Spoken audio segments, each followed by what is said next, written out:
Hi, welcome to Inside the Scary Mind of a Writer, and I'm Adina Lev, the writer. This is episode 140 of my continuing vlog series to get my name out there, name recognition, promote my books, yada, yada, yada.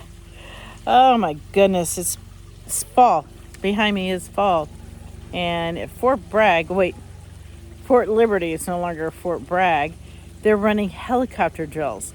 So not only do we have the construction sounds from behind us and the airplanes going overhead, we also get the joy of the helicopters running in formation. Actually, it's quite interesting to see them fly like that.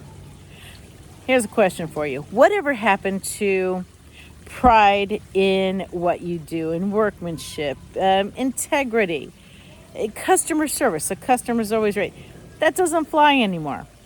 Point an example, because I always got an example story, right? That was a smidgy of something, don't know what. I'm afraid to ask, as long as it's not crawling. We ordered a door from Lowe's, had it installed. Wonderful.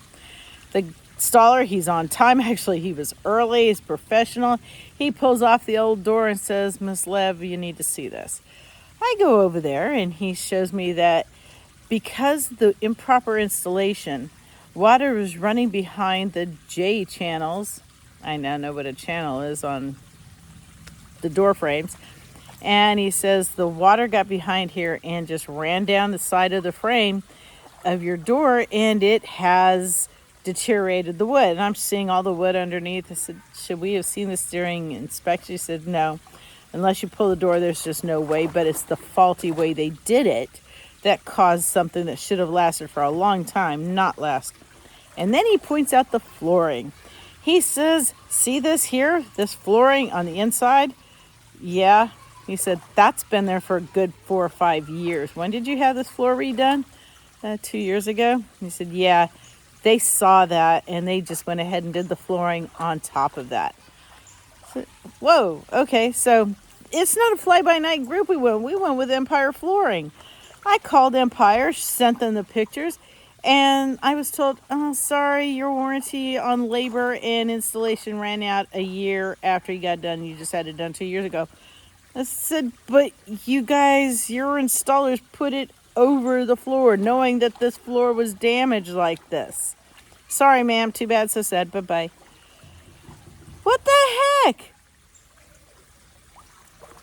A few weeks ago, I'm going over something and I'm asking the representative question after question after question. I'm testing things that are on this checklist.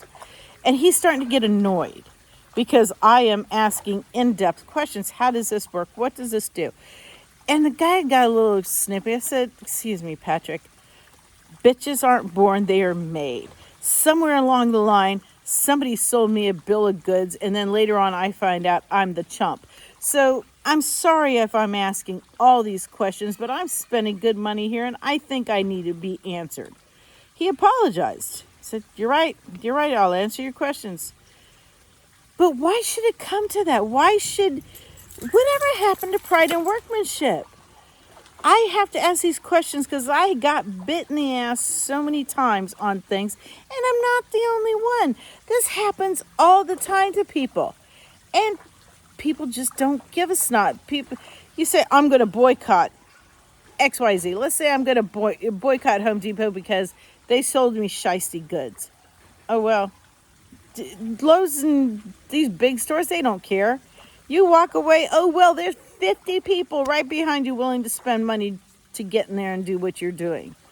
So it doesn't matter anymore. And if nothing else, it's things like that make me go to the independent contractors, who make me go to the local artisans, the local labor people, because most of the time they're willing to do good work. I do say most of the time because a couple years ago I had bushes put in. I got down with the guy. I said, "You're going to dig the hole." He told me, dig a hole, put fresh dirt in, put the bushes in, put more fresh dirt in, then pack around mulch. Wonderful, right? I go out, I see the bushes are in, mulch. Wonderful. So last year he put it in. A couple months later, I went out to go water them, and I'm looking, and there's roots sticking out. So I like pack around, dig around, and find out he never put fresh soil in there. He put the clay. North Carolina is famous for its clay, right? He just packed clay around it, so these bushes are stunted. I called him up to say, dude, what the heck? Ghost. Crickets chirping. Nothing. No phone call back. So what recourse do you have? You can go on Yelp. You can go on Better Business Bureau. You can put them out on Front Street all over Instagram and X, Facebook. But all you're doing is venting. You're not getting any satisfaction. So that leaves me to do it myself. And the floor in there, I can't do that myself. That's beyond my ken. But now I have to find a contractor, and I have to trust that they're going to stand by their word and they're going to do the right thing. And people wonder why I live in the Hermitage and do everything myself. Adina, hire somebody for that. You should be doing that with your back, your vertigo. Okay, Grant, I won't climb the roof and put things up. I won't do that. But other stuff, I don't have time to keep sussing out respectable contractors when I can just do it myself. Okay, enough venting and renting and shit. Sylvia, Raynell, Christian, Carter, my grandson Carter, who watches, and he's getting the idea that he can't talk to me when I'm doing this format. He's going to have to call me on FaceTime to talk to me. Holidays are coming up. I'm getting ready to decorate outside once I learn how to talk. I'm going to be decorating for the Halloween. Adina Lev, Inside the Scary Mind of a Writer. And if you liked it, thumbs up. If you didn't like it, sorry. Send me a question. Interact with me. Subscribe, thumbs up, thumbs down, and share me with everybody. Ooh, that does sound very... Cue the airplane timing. Inside the Scary Mind of a Writer, episode 140 in the can. Talk to y'all later. Be safe. Bye.